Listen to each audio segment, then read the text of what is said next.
Halo teman-teman semuanya, kembali lagi bersama saya Adel dan rekan-rekan CPNS Kementerian ATR BPN lainnya. Nah, di tengah gempuran perkembangan teknologi saat ini, saya mau mengajak teman-teman yang sudah hadir di sini untuk membahas terkait kegiatan pelatihan pegawai CPNS dalam penggunaan alat dan pengolahan data menggunakan software CAD dan analisis berbasis GIS, serta keterkaitannya dengan nilai adaptif. Nah, kita bisa lihat ya dari tabel berikut ini. Mungkin pertama ke Mas Yasrul dulu ya, Mas. Boleh tolong dijelaskan, Mas, bagaimana tahapan kegiatan dan output dari kegiatan tersebut? Baik, terima kasih Mbak Ada. Nah, mengenai tahapannya, yang pertama itu adalah persiapan pelatihan. Di sini kita harus mempersiapkan alat yang akan digunakan untuk pelatihan dan juga materi yang nanti disampaikan. Setelah itu, setelah materi itu dijelaskan oleh mentor, maka tugas selanjutnya adalah memperhatikan mentor dalam mengajarkan penggunaan alat serta tata cara pengolahan data. Nah, selain juga dari mentor, kita juga harus melakukan pelatihan mandiri menggunakan alat ukur serta mengolah data hasil survei menggunakan aplikasi CAD ataupun GIS atau JIS. Nah, setelah itu pengujian kemampuan pegawai yang diawasi langsung dalam praktek penggunaan alat serta pengolahan data. Tujuan dari atau hasil dari pelatihan ini yang diharapkan adalah pegawai CPNS paham tata cara penggunaan alat ukur, pengolahan data, dan analisis data menggunakan software CAD maupun JIS. Begitu Mbak Adel. Oke, terima kasih Mas Yasrul. Berarti ada 4 tahapan kegiatan ya, Mas. Nah, mungkin Iya Mbak. selanjutnya kita bahas terkait keterkaitan dengan substansi nilai dasar ASN. Mungkin ke Mbak Gina dulu ya, Mbak. Boleh tolong dijelaskan untuk tahapan pertama dan kedua, Mbak. Baik, terima kasih Mbak Ada. Nah, untuk tahapan kegiatan yang pertama itu ada persiapan pelatihan, mempersiapkan alat yang digunakan untuk pelatihan dan materi yang diperlukan. Nah, keterkaitannya dengan substansi nilai dasar ASN, yang pertama itu ada akuntabel, melaksanakan tugas dengan cermat serta disiplin dan berintegritas tinggi. Persiapan yang cermat memastikan pelatihan berjalan lancar, efektif, dan efisien. Menggunakan kakak atau bisa juga disebut dengan menggunakan kekayaan barang milik negara secara bertanggung jawab. Selanjutnya pada kompeten, melaksanakan tugas dengan kualitas terbaik. Persiapan materi dan alat yang lengkap dan berkualitas menunjukkan komitmen untuk memberikan atau menerima pelatihan yang bermutu.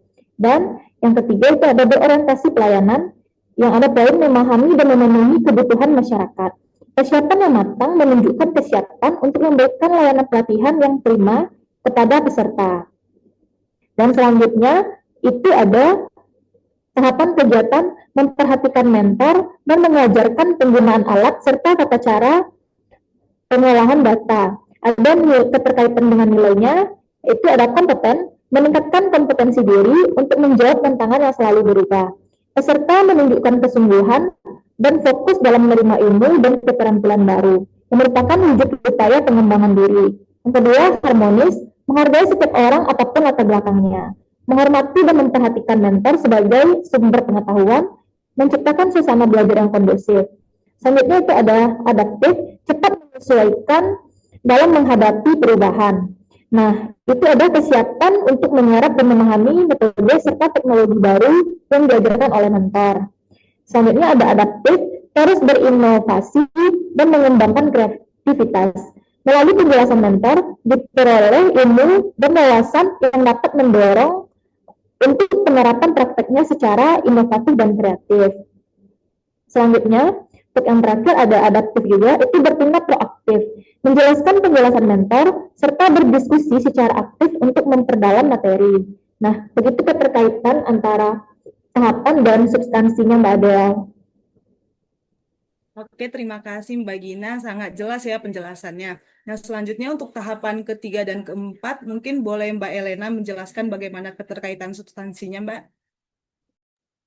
Iya, boleh Kak Adel. Terima kasih atas kesempatannya. Untuk tahapan ketiga, terdapat 3 nilai dasar ASN, akuntabel, adaptif, dan kompeten.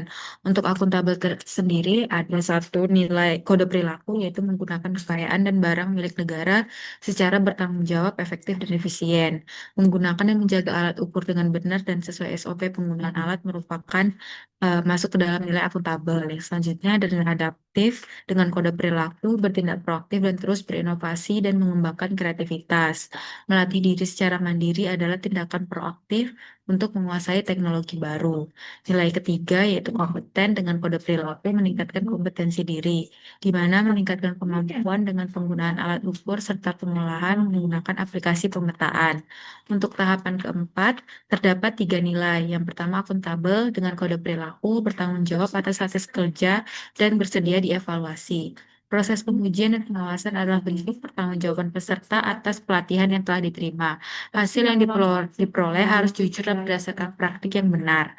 Lalu, kompeten dengan kode perilaku melaksanakan tugas dengan kualitas terbaik, di mana pengujian memastikan bahwa peserta benar-benar mampu melaksanakan tugas dengan standar kualitas tertinggi. Dan yang ketiga adalah berorientasi pelayanan dengan kode perilaku, ramah, cekatan, solutif, dan dapat diandalkan. Keberhasilan dalam ujian praktik menunjukkan bahwa peserta telah menjadi SDM yang cekatan dan dapat diandalkan dalam memberikan pelayanan publik di masa depan. Begitu Mbak Adel. Baik, terima kasih Mbak Elena penjelasannya yang sudah sangat lengkap ya terkait nilai-nilai beserta dengan kode perilakunya. Nah, selanjutnya mungkin ke Mas Afri. Boleh tolong dijelasin, Mas, kira-kira dari kegiatan pelatihan ini bagaimana keterkaitannya dengan visi misi dan nilai-nilai dari instansi kita, Kementerian ATR BPN, Mas? Baik, terima kasih Mbak Adel.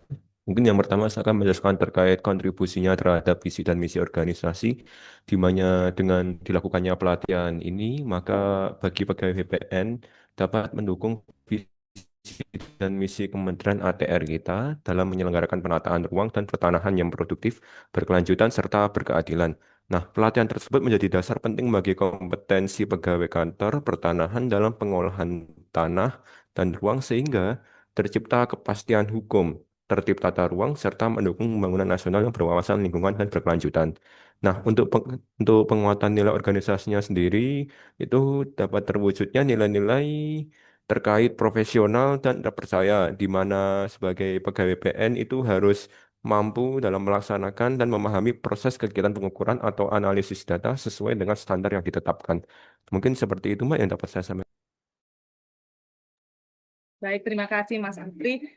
Dari penjelasan rekan-rekan semuanya dapat saya simpulkan ya bahwa nilai dasar KSN adaptif ini mencakup kemampuan untuk menyesuaikan diri terhadap perubahan, terus berinovasi, serta bertindak proaktif dan sangat relevan dengan kegiatan pelatihan pegawai CPNS dalam penggunaan alat ukur dan pengolahan data berbasis JIS dan CAD. Nah, melalui pelatihan ini juga, CPNS tidak hanya meningkatkan keterampilan teknis, melainkan juga menginternalisasi nilai adaptif dengan menunjukkan kesiapan untuk menghadapi tantangan teknologi, memperbarui pengetahuan, serta bekerja secara efektif dalam lingkungan kerja yang dinamis dan berbasis digital. Dengan demikian, pelatihan tersebut merupakan bentuk implementasi konkret dari nilai adaptif sebagai ASN.